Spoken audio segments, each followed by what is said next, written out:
Salut chers amis en Jésus-Christ, joyeuse Pâques à vous tous. Nous sommes heureux de célébrer après 40 jours de prières intenses, de pactages, de pénitences, des autres activités religieuses pour marquer cette période de carême. Nous célébrons la Pâque du Seigneur et notre Pâque par anticipation. Autour du thème, la Pâque, la fidélité de Dieu. Dieu a passé par l'humilité qui montre sa fidélité vers une autre humilité qui démontre sa fidélité. La Pâque chrétienne trouve son origine dans la Pâque juive qui célèbre le passage de la mer Rouge par les Hébreux. Étymologiquement, le mot Pâques signifie d'ailleurs le passage, la traversée. Pour les chrétiens, Pâques symbolise ainsi le passage de la mort à la vie. Nous commémorons la résurrection de Jésus que le Nouveau Testament situe le surlendemain de la Passion, c'est-à-dire le 3e jour.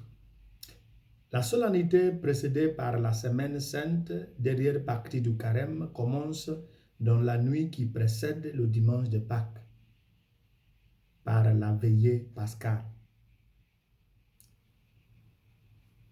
La fidélité de Dieu. Par amour pour l'humanité, Dieu a envoyé son Fils unique pour notre salut, Jean chapitre 3, verset 16. Par sa souffrance, Jésus a appris à obéir le Père. Hébreux chapitre 5, verset 8. Par amour, Jésus a livré sa vie, il s'est livré pour ceux qu'il aime. Jean chapitre 15, verset 13. Par respect de sa parole et de son identité comme la résurrection et la vie, selon Jean chapitre 11, verset 25. Et par fidélité à sa nature, comme il avait dit, je suis le chemin, la vérité et la vie, selon Jean chapitre 14, verset 6. Jésus a repris aujourd'hui sa vie après 3 jours au séjour des morts. Voilà, frères et sœurs, en quoi consiste ce que Dieu, par Jésus-Christ, a fait pour nous, pour l'humanité. Et nous, à notre tour, que faire? Et c'est pourquoi nous considérons un sous-terme, Pâques, le mouvement d'un fait historique à une vie historique. Pâques, un mouvement d'un fait historique à une vie historique. Le fait historique, l'événement historique, c'est la mort de Jésus que nous avons célébré le jour de Vendredi Saint. Et quant à la vie historique, c'est la transformation physique, réelle, pratique, que cette expérience de la résurrection aura dans notre vie. Sinon, nous resterons sur l'histoire, sur la théorie de celui qui a vécu 33 ans après sa souffrance et sa mort et ressuscité après 3 jours. Si cette fête n'a pas d'impact sur nous, c'est juste un récit pascal. Et pour ne pas faire un simple récit pascal, nous allons mettre l'accent sur la deuxième lecture du jour de Pâques, tirée de la lettre de Saint Paul, l'apôtre aux Colossiens, chapitre 3, versets 1 à 3. Écoutons Paul. Si donc vous êtes ressuscités avec Christ, cherchez les choses d'en haut, où Christ est assis à la droite de Dieu. Affectionnez-vous aux choses d'en haut et non à celles qui sont sur la terre, car vous êtes morts et votre vie est cachée avec Christ en Dieu. Dans cette lecture, Paul suppose que les chrétiens auxquels il s'adresse sont déjà morts avec le Christ. C'est la première chose. Ils sont morts au monde, ils sont morts au péché, ils sont morts à eux-mêmes. Les trois ennemis de l'homme, c'est le monde, le péché qui représente le diable et le soi. Dès lors, il peut supposer maintenant ainsi qu'ils sont ressuscités avec le Christ, car les deux choses ne sont que des deux côtés de la même œuvre de Dieu, la régénération. Si vous lisez Romains chapitre 6, verset 4, Colossiens chapitre 2, verset 12, verset 20, vous allez voir que les deux choses sont liées. Et c'est pourquoi j'ajoute, il n'y aura jamais de régénération s'il n'y avait pas eu de mort. On ne peut pas parler de refleurir à ce qui n'a pas perdu ce fait. Refleurir. La puissance de résurrection et de vie par laquelle Jésus s'est relevé d'entre les morts passe de lui dans ses membres.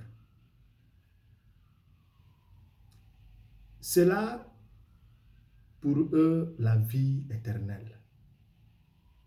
À ce point de vue encore, il est naturel que nous cherchions les choses qui sont en haut pour rentrer dans une communion vivante, habituelle avec notre chef Jésus-Christ, qui est le premier d'entre les morts à voir la nouvelle vie et qui est assis à la droite de Dieu le Père.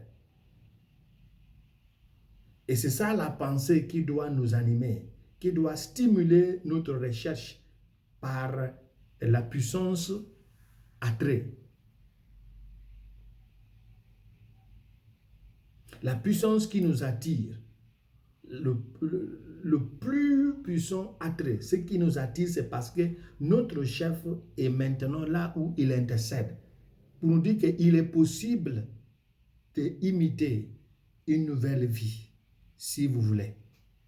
Les choses qui sont en haut ne sont pas simplement des théories.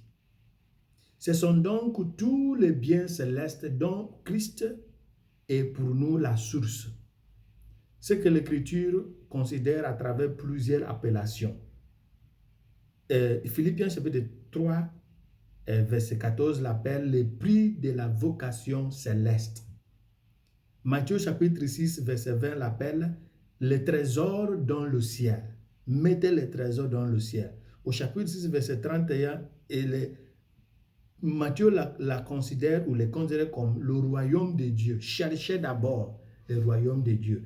Et Philippiens chapitre 3, verset 20, les considère comme notre bourgeoisie dans le ciel. Être riche au ciel. Réserver notre richesse au ciel. Maintenant, où et comment se vivent ces choses d'en haut? Elles ne se consistent pas dans les actes extérieurs, mais dans l'affection ou la pensée, d'abord.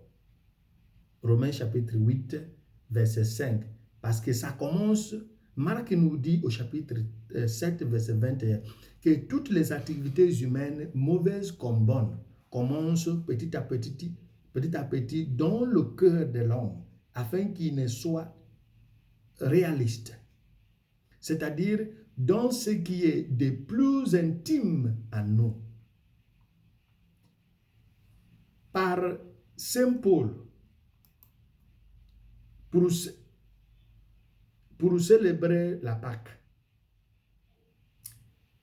l'Église passe par Saint Paul pour nous demander, les croyants, tous ceux que nous supposons sont déjà morts ressuscités avec le Christ, que les biens, les jouissances de cette terre et toutes les insatiables convoitises qui s'y attachent ne sont plus les objets de notre affection. Vous voyez comment vivre la vraie Pâque n'est pas simple. C'est pourquoi nous avons consacré les 40 jours du carême à la prière, au partage et à la pénitence pour vivre les 3 piliers du carême. Alors, un fidèle qui a réussi à son examen de carême est supposé d'être un nouvel homme qui vit désormais non plus pour ce monde dont la figure passe, mais pour le monde céleste éternel dans la communion du chef qui s'y entrait, qui est entré comme le premier de notre humanité régénérée. Lorsqu'on se souhaite joyeuse Pâques, il est ressuscité. Alléluia. Est-il possible? Nous disons par là que nous sommes de nouvelles créations en vérité et en esprit. Parce qu'on vient d'établir que celui qui a le droit de se souhaiter, ou ceux qui ont le droit de se souhaiter joyeuse Pâques, ce sont les gens qui sont renouvelés. Et je me demande, après ces 40 jours, pourrais-je dire que je suis transformé? Est-ce que ma prière m'a transformé? Est-ce que mon partage m'a transformé? Est-ce que ma pénitence m'a transformé? C'est pourquoi l'Église ne badine pas avec la deuxième lecture du jour. Si conditionnel, si vraiment vous êtes ressuscité, fixez vos regards en haut. Et nous avons vu comment démontrer, vivre réellement la signification de cette résurrection. Sinon, nous fêtons simplement un récit pascal. Quelque chose historique dans le passé, quand un certain homme est mort et ressuscité après 3 jours. Alors demandons le Christ qui a fait preuve de l'humilité pour nous montrer la fidélité de Dieu, de nous accorder la grâce d'être fidèles à notre engagement comme les ressuscités en Jésus-Christ. Amen. Joyeuse Pâques à vous tous et que le Seigneur vous bénisse, le Père, le Fils, le Saint-Esprit. Amen.